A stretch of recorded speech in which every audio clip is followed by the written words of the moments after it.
Coming up on the Tall Mike Wine Podcast. There's a big dog sitting at my feet. He's sleeping. One of the women looked at me and said, we're talking about sex. But that's probably what most people are talking about, let's be honest. On the finish, it's like, Mike Stone? Like, yeah. Terry Gross is sick. Could you come host Fresh Air for us? And now, the Tall Mike Wine Podcast. The cell phones have been silenced. Oh, look, wine already poured. You must be in the right place, as am I. And just like that, the podcast begins.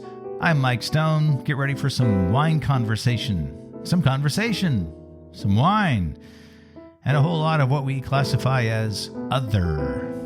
On the podcast, heard in 10 countries on 3 continents and 30 of these United States. And I'm just going to sidestep right now to one of those states, the 49th state, Alaska. Something weird is happening in Alaska, something I really don't understand. Let me share some figures. Anchorage, Alaska is second only to San Francisco, California in listeners to this podcast. And I don't know anybody in Anchorage. Nicholson Ranch, where we normally do the show, does not ship wine there. No wine club members there, and yet, here we are. Some things are just delightful, regardless of if they are explainable. Anchorage, love you! All right, the podcast is out on the road in an undisclosed location, the home of my guest, who I'll introduce momentarily. But first, thanks to the Schurmeisters of Schurmeister Winery for hosting episode 8 last time. We had a nice afternoon of wine and chit-chat. If you're looking for a very small but cool winery to support, go see them. Which brings me to episode 9. And my guest this time, you could say he represents the polar opposite of Schurmeister Winery, a very small winery, owned and operated by just 2 people. My guest today works for a bigger winery, and that bigger winery is owned by an even bigger wine company that owns a few dozen wineries worldwide. We'll call them Big Corporate Wine. Represented by my longtime friend, Brian. Are we clear to use your last name, Brian? Sure. I think I'm allowed to use my own last name. Okay. This is Brian Drake, my longtime wine drinking pal on the podcast. And we're at his house, sitting in, I believe this is the TV room. There's a big dog sitting at my feet.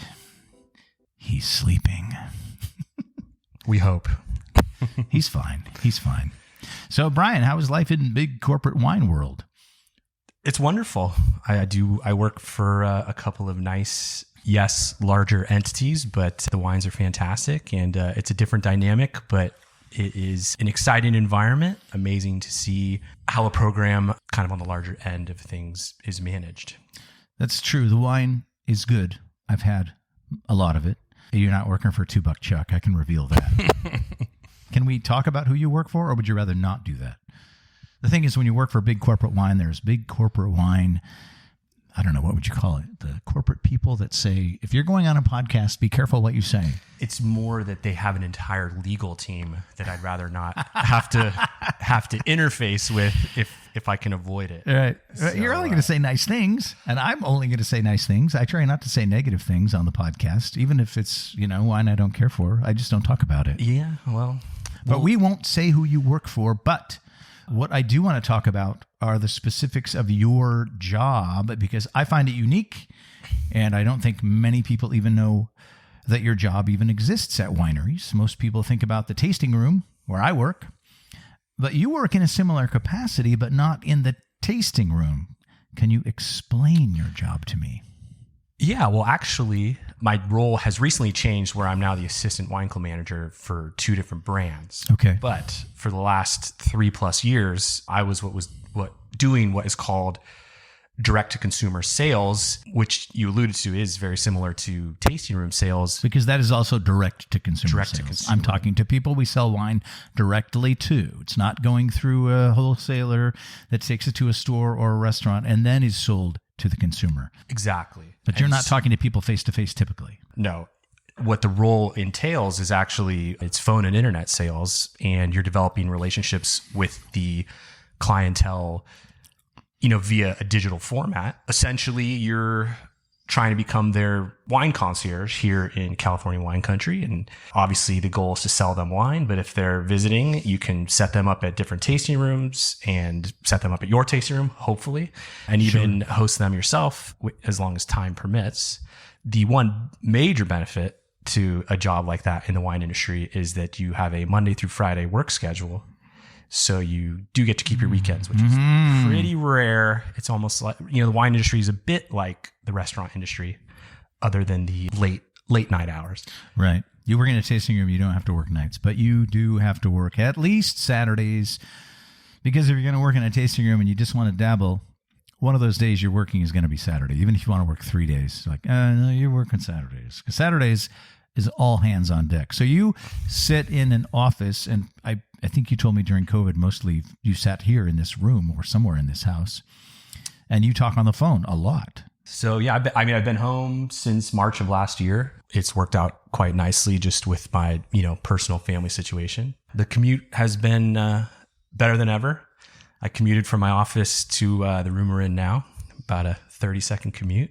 It's a different dynamic, but most people I'm talking to are working from home, and it's a nice little touch point of conversations. Everyone's kind of going through a similar situation. Right. Sure. And they'd rather talk to Brian, the wine guy from California, than their coworkers on another Zoom call. Yeah. Well, I would say that phone sales for wine is probably not like any other type of phone sales, in that when you call someone out of the blue, they're more than happy to talk to you. Whereas a lot of other industries, you get a lot of cold shoulders, I guess, to say the least. When my phone rings, it's not an actual person most of the time. It's somebody trying to explain to me that I can still get help with my student loans. It's kind of sounds like a real person, but it's obviously not a real person, because I never had student loans. I never went to college, Brian. So why am I getting calls about student loans? I don't understand the robocalls. How do they target me? I don't know what criteria they use. I get the same calls. I don't have any loans outstanding that I'm aware of. Good. That's good to know. So you talk on the phone with people. You just call them up and say, "Hey, I work for this winery in California, and do you want to buy some wine?" Is that your basic pitch? Did I just nail it? Yeah, I mean, it's pretty dead on. I mean, it mostly has to do with having the confidence to just pick up the phone and call people. A lot of people are adverse to putting themselves in that type of situation, where I tell people all the time, you're in wine, so you're not going to get the same responses that you might if you were trying to sell a student loan.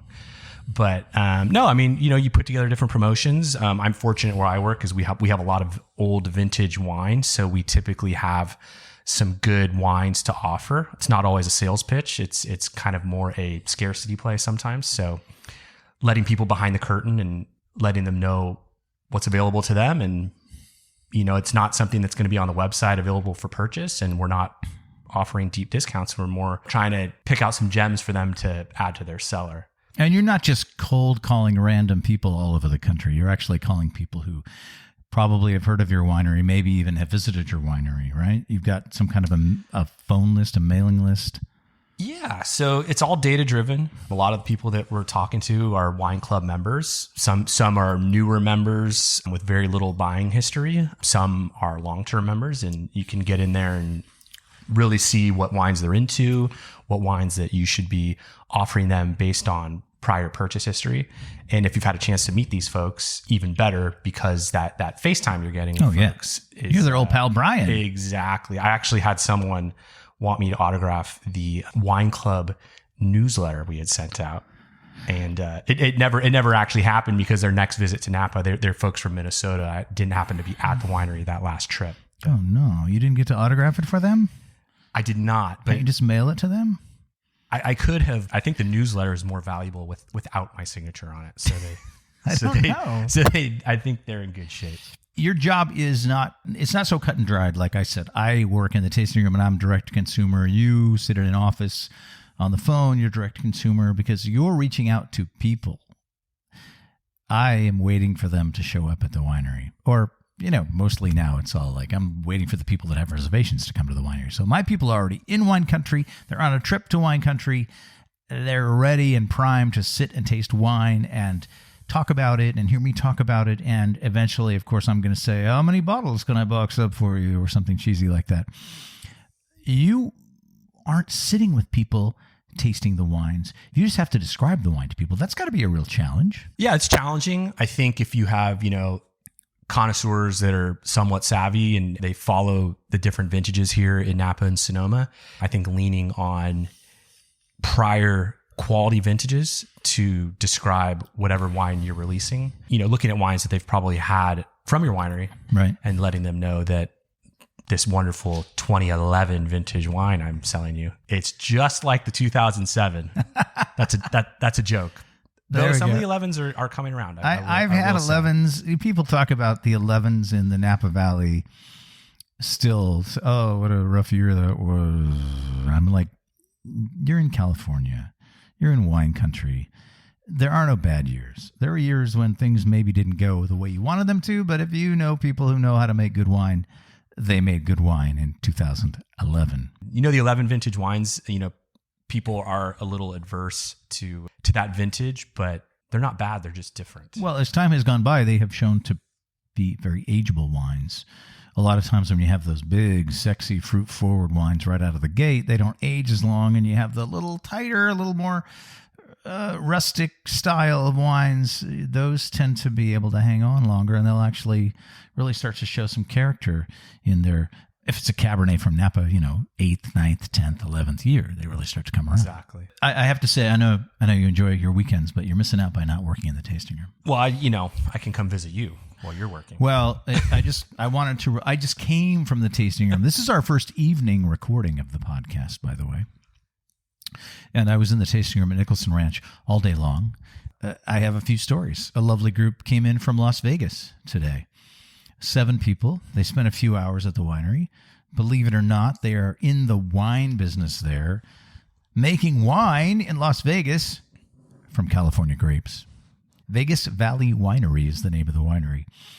Now the fascinating part, the conversations that I interrupt when I come to the table each time I have the next wine.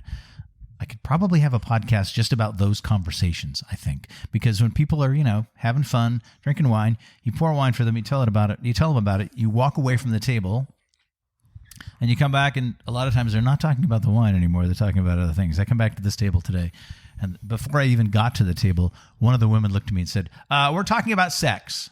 That's probably what most people are talking about, let's be honest. And then I came back to the table after the next wine, and they were describing something. So there's 7 people, okay? And there's 2 or 3 people talking at the same time, and they're describing something, and I hear the word, it's like a hose.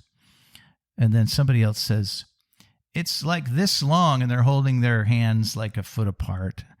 And I say, are we still talking about sex? Lucky ladies, I guess. And they said, no, we're talking about sea cucumbers. Do you know what that is, Brian? I do. Cucumber? Okay. I said, hey, I'm from the Pacific Northwest. I know me some sea cucumbers. And yes, they make me feel a little less than endowed. Yeah, those and gooey ducks. I would think you would have issues. They're big. They're big. And then I came back to the table like a half an hour later.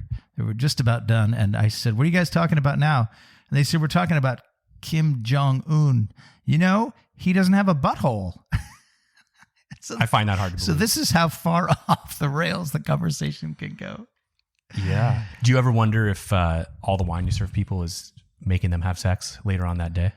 Oh, I never think about that. I try not to anyway. I mean, some people, we're hoping they leave the winery before they start having sex. Let's talk about this first wine we're tasting, Brian. This is a wine podcast. And I put the coasters down on the table, the Tall Mike Wine podcast coasters. What do you think? You like those? The coasters? Yeah. Yeah, except I'm trying not to spill on if I do spill, I don't want to spill on the coaster. I'll bring you more. Nice. I'll bring you more. They are nice. They're nice. Working great. And if you're curious about the coasters and you would like some, I would send some to you if you just email me at tallmikewine@gmail.com. This offer is limited. How long have you had that email handle? I've had the email handle a long time. 12 years? I don't know. Somebody called me that one day. in a restaurant where I worked. I was the wine guy in a restaurant in San Francisco, and one of the servers comes over and she says, "Hey, Tall Mike Wine, I got a question." I'm like, "What did you call me?" She said, "Tall Mike Wine. You're tall. Your name's Mike, and you're our wine guy." I'm like, "I love that." It's interesting because when I met you, you were already Tall Mike Wine, right? Yet I never heard anyone refer to you as Tall Mike Wine. No, they usually refer to me by my first and last name. You are one of those guys. Which makes me kind of sound like a cartoon character or a superhero or something. I'm not just Mike to most people. I'm Mike Stone. I think Mikes in general. Right, because there's so many of them. Mikes. Because there's so many of them. There were 3 Mikes in my wedding. And I was one of them. And it wasn't a huge wedding, so... All right, let's talk about this wine, Brian. Tell me what we are sipping. This is from a small winery in Sonoma County called Inizi that a friend of mine is a 50% owner of. And the wine is a Sagrantino. That's the grape. Yeah, it is a grape varietal that is not widely planted in California. This could be the only local Sagrantino that I'm aware of. Could be. Where does it come from? This is from Dry Creek Valley. Okay, so the Sonoma side. Sonoma side. I think this vineyard is just south of Lake Sonoma, so you're talking pretty far north in the Dry Creek Valley area. This is the Inizi Sagrantino from 2016. Can I see that? Is that it's a 2016. 2016. Okay, and then does it have a vineyard designate on it, or does it just say Dry Creek Valley? It's from Dry Creek Valley. And I'm going to take pictures and put these on my Instagram if you want to see the labels. So the vineyard is the I take pictures so I can remember because I usually forget. So it's the Handal-Denier vineyard in the Dry Creek Valley. It is a 90 case production. This is my first time. Wow, 90 cases is all they made? 90 That's cases. Small production. It's drinking pretty good at this stage. It's the first thing I thought when I held my nose up to it just before we started recording was, oh, this is earthy. It's got a lot of earth on the nose. But now that I've had a few sips of it, it's got some really nice plummy fruit to it, like big round plummy fruit. But then on the finish, it's like, yeah, my definitely. mouth dries out. Yeah, it definitely has some tannins. This could probably sell her for another 5 years easily. It dries the palate. I mean, as you know, the varietal can be quite harsh in its youth, especially from Italy, where it comes from. I would say this Sonoma County version is definitely drinking a lot better at this stage than maybe a young Italian. I haven't had too much Italian Sagrantino, maybe 1 or 2 at the most. And if you're interested in the winery, they specialize in hard to find varietals. Their flagship wine is actually Charbono that you and I've That's another hard to find wine. enjoyed. Yes, Brian and I drink some geeky wines sometimes. Brian, truth be told, is my best all-time wine drinking pal. All right, let's talk about your wine awakening. When did that happen? How did it happen? Where did it happen, Brian? It's kind of hard to track back. I Okay. mean, I've always enjoyed. Give it your best shot. I've always enjoyed, a nice cocktail or two. I would probably track falling in love with wine back to when I started working at the Trident. We worked together, Brian and I did. He was a host. I started as a host. And I was Tall Mike Wine. He was Tall Mike Wine. He was tall. Not too much taller than me, but A friendship ensued. But at that point, I think I was starting to get into wine, just kind of socially, out to dinner on dates and things of that nature. I wasn't super, I wasn't reading wine stats online and shopping for deals and things like that at that point. But I could tell the difference between a good bottle of wine versus an okay bottle of wine. I think my time at the restaurant exposed me to a lot of wonderful wines that you selected for the wine list. Mike also had this great program, Steward Sales, where he would sell us the wine at cost, so you could get wholesale pricing on all these wonderful bottles and enjoy them and learn about them. Always a major perk in the restaurant business. But now we're in the wine industry, so Now we're in the wine so we're getting good industry. pricing. Brian, was there wine in your house growing up? You grew up here in Nevada. I didn't grew you? up here. Yeah, I'm living about a mile from my childhood home. Wow. My folks drank wine. They didn't drink anything too fancy. Do you remember what they drank? My mom drinks Chardonnay exclusively. Okay. She's been drinking Woodbridge by Robert Mondavi for quite a long time. That is a bargain wine. It is a bargain. Though I leave some Easter eggs over there from time to time for her of some better stuff. That's nice of you. And then I don't know what my dad drinks regularly. He's not that discerning either. I'm speaking more of like when you were they would drink wine with dinner.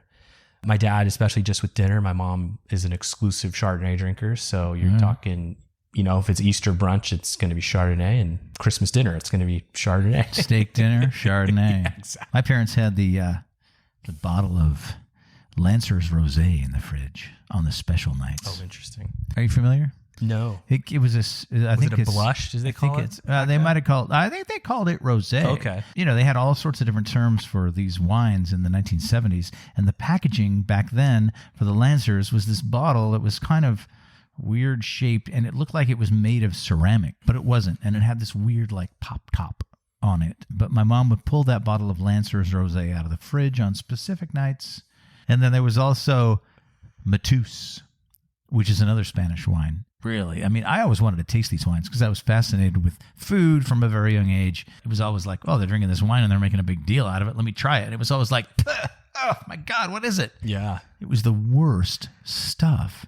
Yeah, what I always think about is how if I smell a nice glass of red wine now, I think it just smells beautiful and delicious. Mm-hmm. But if in my mind, I think back on what the wine smelled like when my parents were drinking it when I was a kid, in my mind, it smells terrible, yet it smells very similar to the wine that I enjoy in real time. I see. I think that the wines my parents drank were just bad. It could be the There case. was no way I was going to say, oh, that's interesting.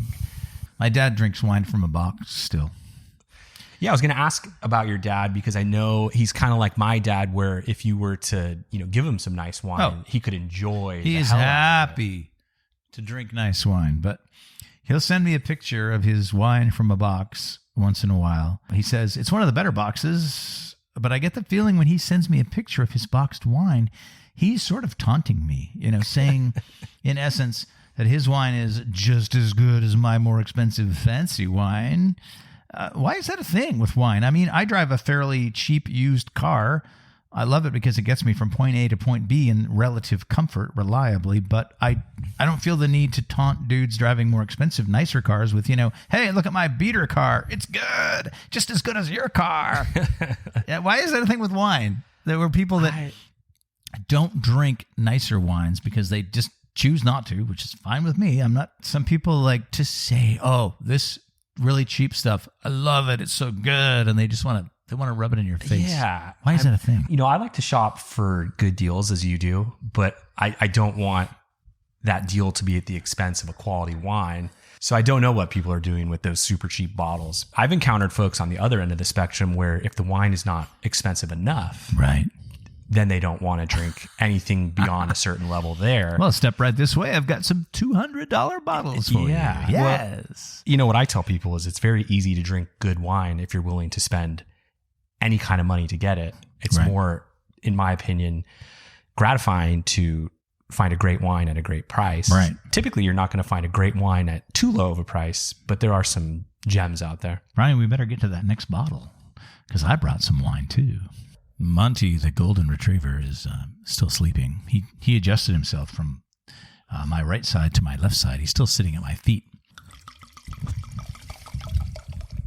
I poured myself a glass of the next wine. I brought a wine to the occasion that I know Brian would love. It's one of his favorite wines. It is one of my favorite wines from one of my favorite vintages. So this is an absolute treat, and it's not a wine that I encounter very often out in the market. No, this is another small producer. This is like 1,800 cases, which sounds like a lot more than 90 cases, but 1,800 cases for the whole thing is still pretty small when you're talking about any wine that's distributed out into the world. This is from a winery called Smith Madrone up on Spring Mountain in the Napa Valley. Now, you may remember a few episodes ago, we had the president of Keenan Winery on the podcast, Michael Keenan, and his winery is not too far from this winery, also on Spring Mountain. This winery is run by brothers Stuart and Charles Smith, and they make Cabernet, Chardonnay, they make Riesling.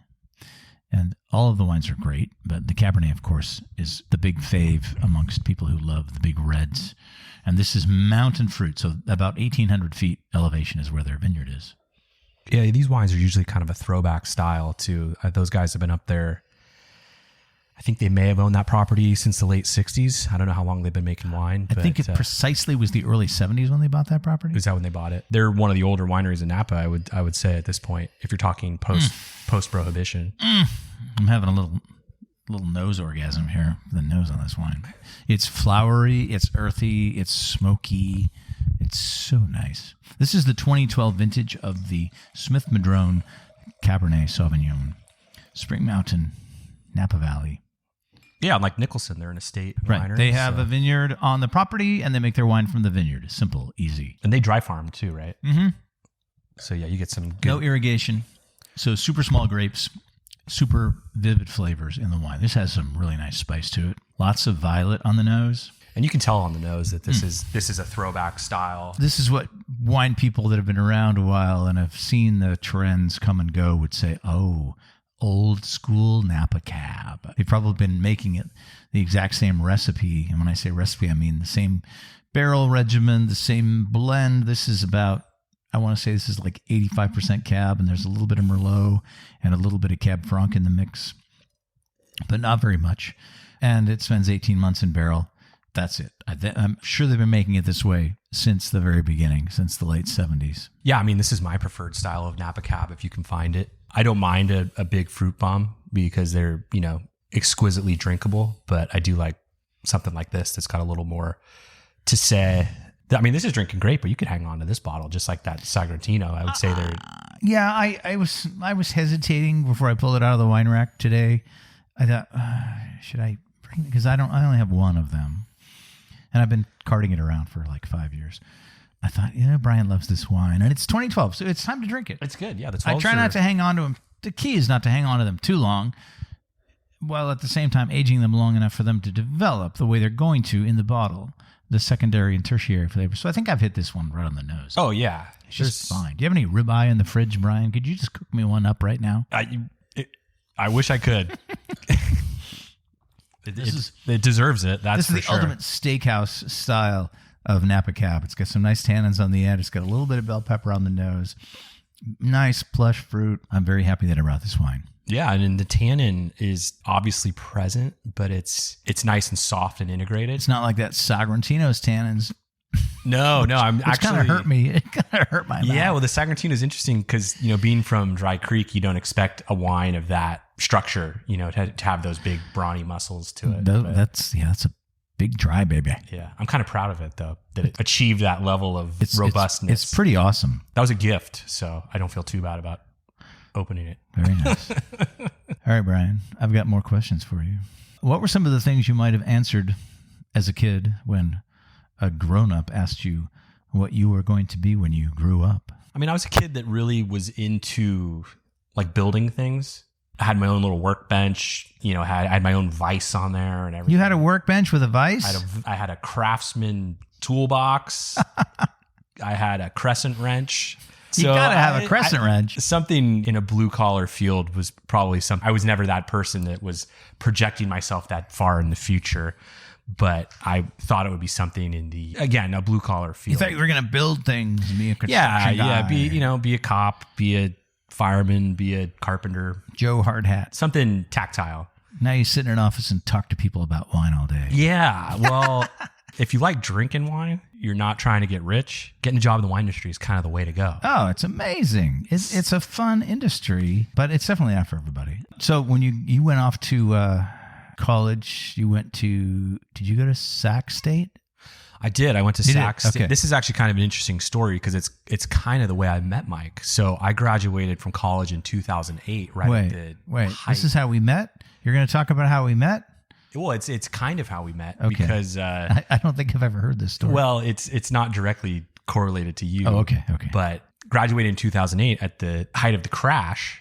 Okay. There were no jobs to be had for someone in my position. Wait, what were you trying to do? You went to Sac State. You didn't go to Sac State for being a construction guy wearing a hard hat. No. I got a degree in government, and the plan was to get a job at the state right out of Sac State because into Sacramento, into the state government. Yes, sure. And that plan fell to pieces as soon as shit hit the fan. That period of time, there were no jobs in the government. There were no jobs really in the private sector. And then in that time period, I had some temporary jobs, and then I got the job at the restaurant. Right. The fact that I could not find a job doing something else in a roundabout way had me land kind of on your doorstep. Wow, I didn't know that. Yeah. So, I mean, I knew that you did not go to college to learn how to be a host in a restaurant. no, but I do think, I was one of the better hosts. So I don't know if my degree, helped in that area or not, but I don't know if it's a question. I was excellent. He was great. I don't know if it's a question of degrees helping you be a better host in a restaurant. I think that job is all about having a lot of common sense. Yeah. Common sense, confidence, and, being able to deal with impatient people. Sure. From time to time. Brian was a host at the Trident, and then he got out of the management team. And then he became addicted to good wine, and then he went off and worked for a winery. What was the winery in Healdsburg? Was it north of Healdsburg? So where did you go work? It no longer exists, but my first job was at a winery. Brian worked there, and now it no longer exists. Yes. Yes. Direct impact. Now, it was Fieldstone Winery. It was part of an acquisition. It's no longer there. But I kind of cut my teeth in the tasting room doing something similar to what Mike's doing now. Much quieter neck of the woods than where Nicholson is located, but similar vibes. And then you moved over to the big corporate winery. Yeah, just for some different opportunities. Still a family-owned winery, though, that I work for. It's a big family. No, it's owned by one person. Well, I know it's owned by one person, but the name family is in the name of the company. Yeah. Okay. All right. So that's legit. So Brian was a host in a restaurant, started working at a winery, and then he met the love of his life, and now they have a baby. How old is Sadie now? Sadie, it will be 20 months. Is it next week? No, it would be Sunday. She'll be 20. Oh, so she's not even 2. No, she'll be 2 in August. Oh, I thought it was going to be 3 this August. I've totally lost track. No. But she talks like a 3-year-old. We think she might be advanced. We're not sure. Oh, man. What kind of wine does she like? I don't know. She likes to smell it, though. I let her smell it. That's good. It doesn't seem to bother her. You got to get him going early. But she won't eat her veggies. Who wants to eat veggies? She did when she was younger. Has being a dad changed the way you look at wine since you got into wine as a single guy? No serious attachments, then a wife, then a child. I think if anything, I'd buy more and drink more of it. I think Julie would attest to that. And I tell people at the winery all the time, they talk about their kids, and I say, wine is helpful in good parenting, and it's cheaper than therapy. I would tend to agree with you. So do you listen to the podcast? I do, yeah. I'm hoping this is going well. It's going great. I've enjoyed most of the others. I was telling Mike, I was joking, but I said, I can't tell if it's good because I know you so well.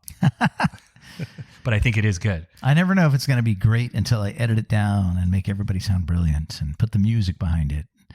And then, it sounds good. And then it sounds like a podcast. It's intimidating because you do such a good job. Oh, that's nice of you to say. But it is good. I learned a little bit. The Schurmeister one was interesting. I was not familiar with that winery. So. They're such nice people. Do you listen to any other podcasts? Any recommendations you can make? Not really any recommendations. I mean, I listen to kind of some of the bro stuff. I used to listen to the Joe Rogan podcast. Whoa. When he would have interesting guests, you can learn a lot. Right. He's not on the iTunes store, and I don't use Spotify. What? He's not? Wait, what happened? Wait, is he only on one channel? He's only on Spotify. They gave him $100 million. Whoa. Really?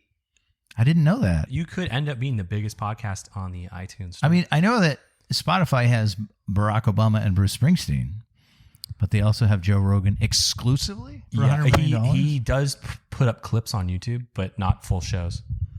Interesting. Yeah. Interesting. Yeah. So you could take his place. I'm ready to take his place. You know what I really want to do? I want to just hone my interview skills, and then one day I'll be at the winery or on my day off at home minding my own business, and the phone will ring, and it'll be somebody from NPR. Mike Stone? Like, yeah. Terry Gross is sick. Could you come host Fresh Air for us? I've been practicing. From WHYY in Philadelphia, this is Fresh Air. Yeah. You like that? Yeah, that's good. Actually, the Fresh Air podcast was one of the first ones that I had encountered when podcasts sort of became a thing. Well, I mean, it was a huge show for years and years and years. Now it's also available on podcasts. Yeah. But, Terry Gross has been out there interviewing people for ever. That's why I have this podcast. People kept telling me about podcast. I'm like, okay, well, whatever. Maybe I'll listen to one. What do I like? I like wine. Okay, I'll find a wine podcast. Yeah. And then I couldn't find one that I liked. So I thought, oh, okay, I guess I'll make my own. Yeah, I get notified when your podcast comes out. Well, that's nice of you. And then I usually listen to it while I'm cleaning the dishes. I hear that a lot. People listen to me in their kitchens, which I like because I'm in my kitchen a lot. I would love it if anybody within the sound of my voice would subscribe and follow me. I'd like to know what number subscriber I am. I feel like I was a pretty early. You know, it's really hard to know because there's so many platforms and not all the platforms give you all the data. I really don't know how many people subscribe. I know how many people download. And like I said earlier, Anchorage, Alaska is just killing it. Yeah, I had some thoughts about that, but I don't want to offend any of your fans up in Alaska. Should we just leave it? I think we'll leave it there. All right, we'll leave it. The Tall Mike Wine Podcast was conceived and is written, edited, and produced by yours truly. The podcast is hosted on a very helpful site called Buzzsprout. The theme song was written by Jeremy Marzin. I hope you'll join us next time and scan through past episodes now that I have a whole bunch to be sure you haven't missed anything. We have a lot now.